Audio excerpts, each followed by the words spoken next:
What's up, Sports Wars? It is Jeremy coming to you with another video, and today, unfortunately, it feels like the NFL season is going to be bogged down by politics, and that does disappoint me substantially. But this is the world we live in. This is 2020, and we all knew that leading into this election, it was going to get crazy, and it looks like it's going to be really, really crazy for the NFL among everything else in the world. But specific to the NFL, this really does disappoint me. I am really looking forward to the NFL season. I'm looking forward to seeing what Tom Brady does in Tampa. I'm looking forward to seeing what happens in New England without Tom Brady. I'm looking forward to seeing my boy Tua Tagovailoa in Miami if he starts. There's so many great storylines within the league, but unfortunately, we look to be facing nothing but political nonsense, and that sucks. Now, let me be clear, because I understand there's going to be people that are going to agree with what I say and disagree with what I say. And what I say to you is deal with different opinions. I'm okay with you having your opinion on this situation, and if you're not okay with me having mine, that's a you problem, not a me problem. So I'm going to be very clear about my opinions on this situation and the political ramifications involved, because this is the world we live in. So now, basically, Trump and Roger Goodell are going at it right now. Obviously, there's a lot going on in the world, in our country. President Donald Trump reopens anthem debate with tweet aimed at Roger Goodell. Now, Roger Goodell recently responded to the situation with George Floyd and basically said that they were wrong to hold players back, yada, yada, yada. This is after they said that they didn't want players doing anything political.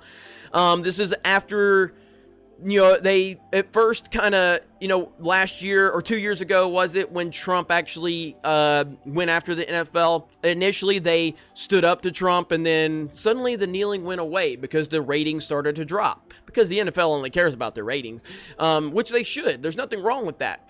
But this is not going to end well for them, in my opinion. So in response to Commissioner Roger Goodell's video last week, in which he said the NFL erred in how it dealt with the player protest of police brutality and systemic racism, President Donald Trump tweeted late Sunday night, reopening the national anthem debate with the league.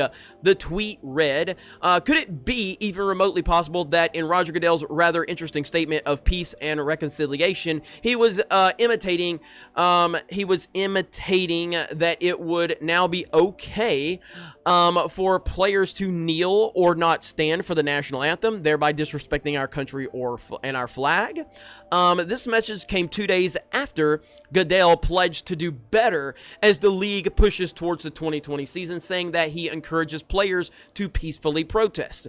We are listening. I am listening, Goodell said, and I will be reaching out to players who have raised their voices and others who we can improve and go forward to be better and more united NFL family. The anthem issue has been a point of contention between Trump and the league before. In September 2017, Trump, while speaking in Alabama, encouraged team owners to release players who knelt during the anthem. Wouldn't you love to see one of these NFL owners, when somebody disrespect our flag, to say, get that SOB off the field right now? Out. He's fired. Trump said at the time. Goodell's video, which ran for 1 minute, 21 seconds, was a response to a series of requests put forth last week by more than a dozen star players, including Pro Bowl quarterbacks Patrick Mahomes and Deshaun Watson, two fantastic players. In the video, blah, blah, blah. So, I mean, again, just, the players asked about the NFL condemning racism. Who doesn't condemn racism? My gosh, who doesn't? So yada, yada, yada. The point I'm getting at is, this isn't going to make the NFL season better. It's going to make it worse. Whether you are for this peaceful protesting for the NFL players or not, it's not going to make the season any better. It's only going to hurt the product. The ratings will dive down. The ratings will take a huge dip. They're not going to, lose money. The NFL is a mega brand, so they're still going to have good numbers, but they will take a dip if this becomes a major part of the NFL season. It just absolutely will. Now, again, let me be clear, all right? I don't have a problem if this is what people want to do, as long as they understand that other people might have a problem with it, and I'm one of those people. I don't think that it's right for these players to hijack the national anthem. Now, people have said it's not about the flag, it's not about the flag. Colin Kaepernick's first comments about it specifically said, I'm not going to kneel for a flag, yada, yada, yada. Talking about that's going to let, black people be abused by police brutality, etc., etc. And what I've said is it's not about police brutality. It's about a narrative built around it. Because if it was actually about police brutality, then we would hear about all of the situations that happen, not just the black people that it happens to. We would have heard about Tony Timpa. We would have heard about Justine Damon. We would have heard about, I can't remember the guy's name, the guy that was shot in the hallway on camera. He was shot in the hallway on camera. And I'm pretty sure the cop that did it got away. This is not about police brutality. This is about a certain framework that you can place police brutality so that you can claim it's about this, that, or the other. Is police brutality a problem? I mean, it's a problem in the respect that everything has problems. So yes, police brutality is a problem that we should have a conversation about. But I'm not going to have a conversation about police brutality ran through the lens of a narrative pushed by mainstream media, far left Hollywood people, and backup quarterbacks that once had a good job and then wanted to become an activist after he met some far left woman who turned him into an activist and he found his second career. No, I'm not worried about that. But if you want to have a real conversation about police brutality, then we can have a real conversation. We're just not going to have the conversation you want to have that paints a specific narrative that you want to push that doesn't add up when you look at the data and the numbers. That's the reality of the situation. But the bigger thing here that I like to discuss is the fact that the 2020 season is going to be affected.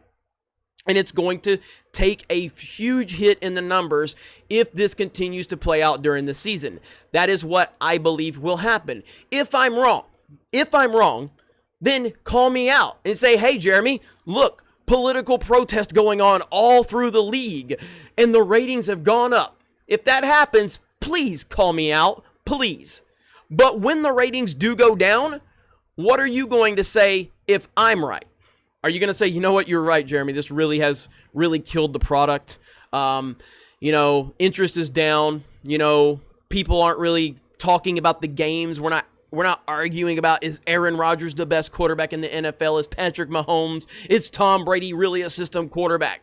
That's what we should be arguing about. But instead, we're going to be arguing about political nonsense. And as much as I like to follow politics, this is not the conversation I want to have while watching football. So, you guys let me know your thoughts in the comments below. Thank you very much for checking out this video, and we will talk to you later.